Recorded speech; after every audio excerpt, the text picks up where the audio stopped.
This is one of the prettiest little cake plates we've listed so far this year, and we're cracking through to December now, so that's saying something. But it's just such a lovely English chintzy design, and it's usually referred to as floral chintz, made by Salisbury. Not a particularly top rank or top flight brand of china, but they did have some beautifully moulded, well manufactured porcelain china during the 50s and 60s, and we think this one dates from around mid-1950s. It's also got some lovely, can you see this moulding here on the little eared handle?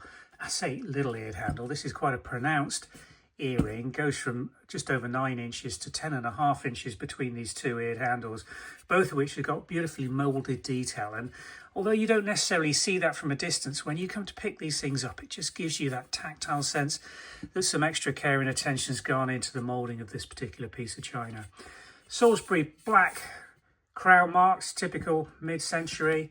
Glaze on the base, absolutely fine. The rims have retained a really good amount of the gilt. Wouldn't say that's particularly badly feathered or worn at all. It's just a little unevenly applied because most of the other china in this series had indent rims. This one's got a very full-formed rolling scallop rim with the gilt going round, and the pattern's just so delightfully chintzy.